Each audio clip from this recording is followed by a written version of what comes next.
Welcome to Tripura Info News Update. Today, a press conference was organized by the BJP Kisan Morcha at the BJP state office.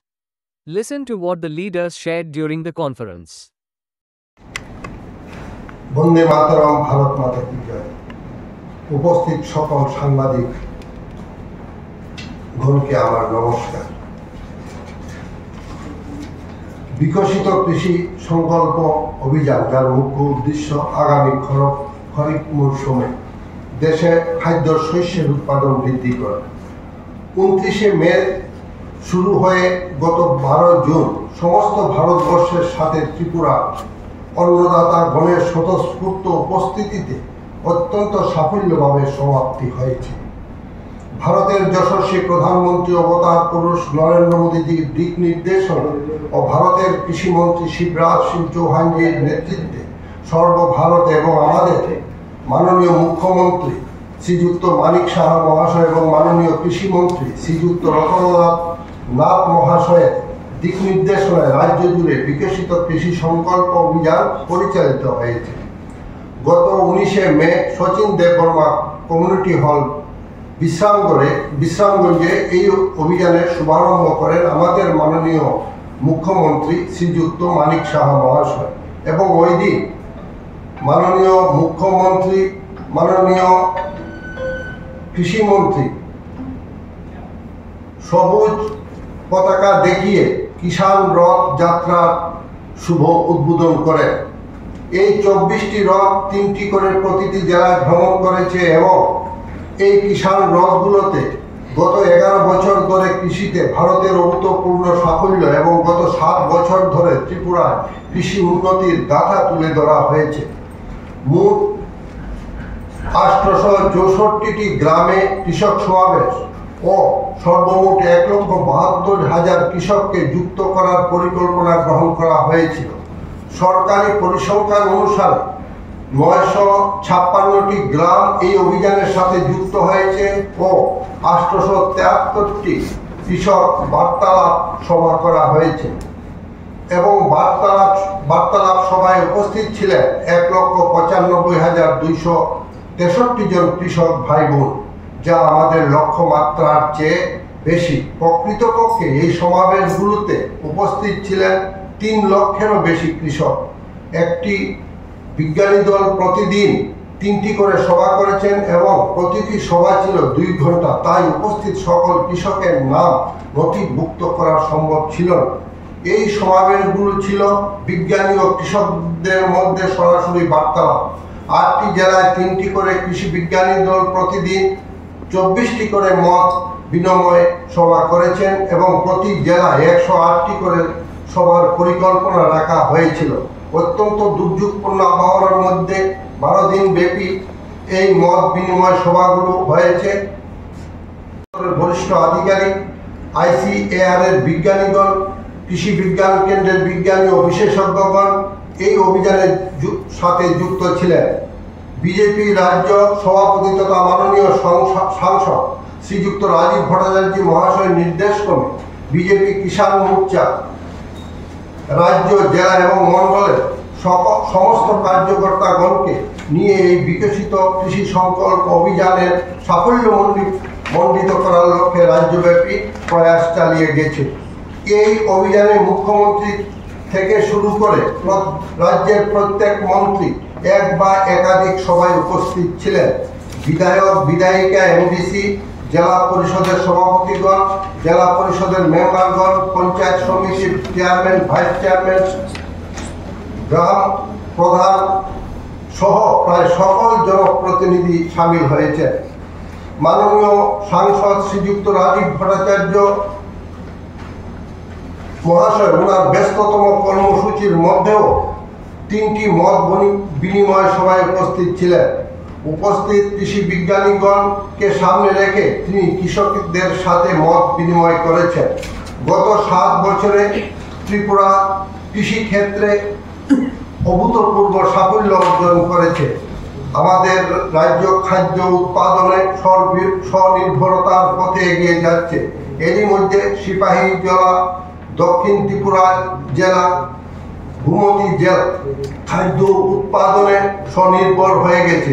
Sepahijala ধান, মৎস্য এবং দুগ্ধ উৎপাদনে সকল জেলা থেকে এগিয়ে রয়েছে। তারপর রয়েছে দক্ষিণ জেলা, গোমতী জেলা, খোয়াই জেলা, ধলাই জেলা, ঊনকোটি জেলা, উত্তর ত্রিপুরা জেলা এবং সবশেষে পশ্চিম জেলা রয়েছে। আগামী 2 বছরের মধ্যে খোয়াই জেলা ও ধলাই জেলা ধান উৎপাদনে স্বনির্ভর হবে বলে আমরা আশা রাখি। সরকারের সুনির্দিষ্ট পরিকল্পনার সুফল হিসাবে এরই মধ্যে আগরতলা রানীর খামারে 1 লক্ষেরও বেশি মুরগি নিয়ে পোলট্রি ফার্ম হয়েছে, যা প্রতিদিন 80,000-এরও বেশি ডিম উৎপাদন করে। সাবরুম এবং ধর্মনগরের যুবরাজনগরে 1,000-এরও বেশি শুকর বিশিষ্ট ফার্ম গড়ে উঠেছে। দুধ ও মৎস্য উৎপাদনে ত্রিপুরা এগিয়ে যাচ্ছে। বিজেপি সরকারের কৃষক দরদি পরিকল্পনা এবং সুষ্ঠু বাস্তবায়নে এক ত্রিপুরা শ্রেষ্ঠ ত্রিপুরা গড়ার লক্ষ্যে এই রাজ্য সরকার কাজ করে যাচ্ছে। আমরা সংবাদপত্রে লক্ষ্য করেছি, অবসাদগ্রস্ত রাজনৈতিক নেতাগণ বলেছেন পাম অয়েল চাষ করলে রাজ্যের মাটি নষ্ট হয়ে যাবে, পাম অয়েল উৎপাদন লাভজনক নয়। ওনারা যখন কম্পিউটার এসেছিল তখন কম্পিউটারের বিরুদ্ধে আন্দোলন করেছেন। ওনারা বলেছিলেন কম্পিউটার যুক্ত হলে বেকারত্ব বৃদ্ধি পাবে। আজ দেখা যাচ্ছে ভারতের সবচেয়ে বেশি যুবক যুবতী কম্পিউটারের মাধ্যমে নিজের কর্মসংস্থান করেছেন। ওনাদের পাম অয়েল নিয়ে বক্তব্য বিজ্ঞানসম্মত নয় এবং বিজেপি কিষাণ মোর্চা এই অভিযোগ খণ্ডন করে। ওনারা বিজ্ঞানী নয়। পাম অয়েল সম্বন্ধে উক্তি করার আগে বিজ্ঞান জেনে নিতে হবে। ওনারা বলেছেন কৃষি যন্ত্রপাতি ও বীজ নিয়ে দলবাজি হচ্ছে। আমরা ভুলে যাইনি গত 35 বৎসরের দলবাজির বিভৎস রূপ। এমন অভিযোগ আনলে নাম ঠিকানা সহ বলতে হবে, মিথ্যা বলার কোনো যুক্তি নেই। এই সরকার কোনো প্রকার দলবাজি করে না। বর্তমান সরকারের আমলে রাজ্যের কৃষকগণ সর্বোচ্চ সম্মান পেয়েছে। এখন কৃষককে ক্ষেত মজুর বলা হয় না। ভারতের যশস্বী প্রধানমন্ত্রী কৃষককে কখনো কৃষক বলেনি, বলেছেন অন্নদাতা। সাংবাদিক বন্ধুদেরকে বলবো, আপনারা যাবেন, ওখানে 20 বেডের এয়ার কন্ডিশন নিউরোলজি ওয়ার্ড বানানো হয়েছে, যেটা পুরো গেলে মনে হবে যে আপনারা অ্যাপোলো হসপিটালে আছেন। আমরা ভাবাই যায় না একটা সরকারি হাসপাতালে এত সুন্দর ফেসিলিটি দেওয়া হয়েছে। তো আপনারা যাবেন সময় করে। তারপরে আমি বলছি burning and plastic surgery unit. Burn এবং প্লাস্টিক সার্জারি ইউনিটও এখানে আছে, যেখানে 550 জনের বেশি সার্জারি করা হয়েছে। তারপর ইউরোলজি ইউনিট আছে আমাদের মধ্যে। ইউরোলজি ইউনিটের মধ্যে ওটা ভালো কাজ করছে। এখন আমাদের মধ্যে লিথোট্রিপসি, টিউপিয়া, নেফ্রোস্টমি আমাদের এখানে হচ্ছে। 2024 থেকে 25 সালের মধ্যে 132 জন এতে উপকৃত হয়েছেন। আমাদের মাননীয় প্রধানমন্ত্রী PM-JY যোজনা এবং CM-JY যোজনার মাধ্যমে সম্পূর্ণ বিনামূল্যে। এছাড়া মেডিকেল গ্যাস্ট্রোএন্টারোলজি সুপার ইউনিট হয়েছে, এছাড়া গ্যাস্ট্রো সার্জারি ইউনিটই হয়েছে। এবং এই মাসের, অথবা আপনাদের ওনারা প্রেস করেননি, এটা আমাদের এই মাসের প্রথম সপ্তাহে একটা নর্থ ইস্টের মধ্যে প্রথম একটা অপারেশন হয়েছিল। ওই পেশেন্টটা না পুরো একদম পয়জন খেয়ে নিয়েছিল। পয়জন খাওয়ার পরে কোলনের একটা পোর্শন, আপার কোলনের একটা পোর্শন পুরাটা জ্বলে গিয়েছিল পুরাটা, যার ফলে এটা কি পারফোরেট হয়ে গেছিলো। এটা আর্জেন্টলি গ্যাস্ট্রো সার্জারি ডিপার্টমেন্ট এবং CTBS ইউনিট মিলে কোলন বাইপাস সার্জারি করেছে, যেটা নর্থ ইস্টের মধ্যে প্রথম আমাদের আগরতলায় হয়েছে এই মাসের 1 থেকে 10-15 তারিখের মধ্যে। তো এইগুলো যে আমাদের মাননীয় মুখ্যমন্ত্রী সহযোগিতা যা হচ্ছে, শুনি একটা সত্যি আমাদের যে অগ্রাধিকার দিয়েছে এটা আমরা দেখতে পাচ্ছি। এছাড়া আপনার আরেকটা জিনিস আছে, ইমার্জেন্সি মেডিসিন ডিপার্টমেন্ট। আগে একটা ইমার্জেন্সি থাকতো সর্বোচ্চ 24 ঘন্টা, এখন ইমার্জেন্সি একদম আলাদা ডিপার্টমেন্ট বানিয়েছে।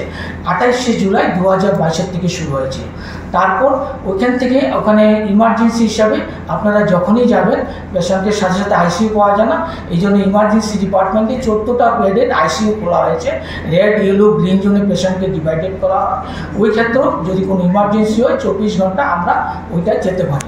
ঠিক আছে? তো এই জন্য আমি বলছি যে আমাদের স্বাস্থ্যক্ষেত্রে এই ধরনের পরিবর্তন হয়েছে। এছাড়া আমরা যদি বলি যে ট্রমা কেয়ার সেন্টার যেটা খুবই দরকারি, যেটা ইমার্জেন্সি হয়, আমাদের 3টা লেভেল 2 ট্রমা কেয়ার সেন্টার আছে, যেটা ধলাই একটা তো জিবি আছে, আপনারা জানেনই, trauma care centre.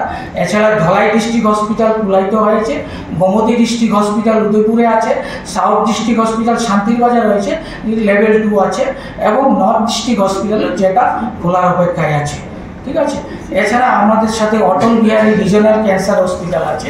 Atal Bihari regional cancer north ইস্টার্নের জন্য সবচেয়ে বেস্ট ক্যান্সার হসপিটাল, যেটার মধ্যে এটাও পিএমজয় সিএমজয়ের মাধ্যমে পুরো একদম মুহূর্তে আমরাতে এখানে রেডিওথেরাপি, ব্রেকিথেরাপি, টিপিএস প্ল্যান এবং কেমোথেরাপি দেওয়া হচ্ছে। যা এই যে আমাদের যে রেডিওথেরাপি, ব্রেকিথেরাপি, কেমোথেরাপি, এটা পিএমজয় সিএমজয়ের মাধ্যমে পুরো বিনামূল্যে ওইগুলো করা হচ্ছে। তো এই ধরনের আমি তো একটাই পরিসংখ্যান দিলাম, আমরা যদি পুরো ত্রিপুরার পরিসংখ্যান দিতে দেয় অনেকটা টাইম লেগে যাবে, এই জন্য আমি তাড়াতাড়ি বলছি। এছাড়া আপনারা জানেন যে আমাদের মাননীয় মুখ্যমন্ত্রী যে স্বপ্ন ছিল যে এই যে আগরতলা গভর্নমেন্ট ডেন্টাল কলেজ বানানো, সেটা সেপ্টেম্বরে 2023 সালে শুরু হয়েছিল। যেটা এই যে আগরতলা গভর্নমেন্ট ডেন্টাল কলেজ, যেটা 50 সিট নিয়ে শুরু হয়েছে। হ্যাঁ, তো আমাদের ডেন্টাল কাউন্সিল থেকে অ্যাপ্রুভ। এখানে পুরা এখানে আমাদের যে ডেন্টাল হসপিটালও চালু আছে, একদম স্ট্যান্ডার্ড ফেসিলিটি। ওখানে সবাই যাবেন এবং পুরো ফেসিলিটি নেবেন এবং পুরো ফ্রিতেই এখানে সব কিছু করা হয়েছে। এছাড়া regional institute of pharmaceutical science and technology reset খোলা হয়েছে, এবং আমাদের সরকার গঠনের পরে নিউ গার্লস হোস্টেল খোলা হয়েছে, 40 বেডের ক্যাপাসিটি ইনোভেটেড। নার্সিং ইনস্টিটিউট কলেজ যেটা নতুন হয়েছে আমাদের GNM school upgraded two Agartala government nursing college, হ্যাঁ না, 2023-24 সালে, যেটা 50 জন স্টুডেন্ট ওরা বিএসসি নার্সিং কোর্স শুরু হচ্ছে। তারপর আপনারা জানেন ত্রিপুরা শান্তিনিকেতন মেডিকেল কলেজ শুরু হয়েছে রানীর খামার মধুবনে, যেখানে 150 জন ইনটেক, 150 জন স্টুডেন্ট এখন পড়াশোনা করার সুযোগ পাচ্ছে। এছাড়া আমাদের সরকার আসার পর আমাদের এখানে সৃজা হসপিটাল এবং রিসার্চ ইনস্টিটিউট ওদের জন্য জায়গা অ্যালোকেট করা দেওয়া হয়েছে, ল্যান্ড ওরা রিসেন্টলি শুরু করবে। তাতে আমাদের লিভার ট্রান্সপ্ল্যান্টেশনও শুরু হয়ে যাবে। লিভার ট্রান্সপ্ল্যান্ট ইদানিং এই বছরের মধ্যেই আশা রাখছি সৃজা হসপিটাল আসবে এবং লিভার ট্রান্সপ্ল্যান্টেশন শুরু হয়ে যাবে। Subscribe to Tripura Info and press the bell icon so that you never miss any latest updates and news on Tripura.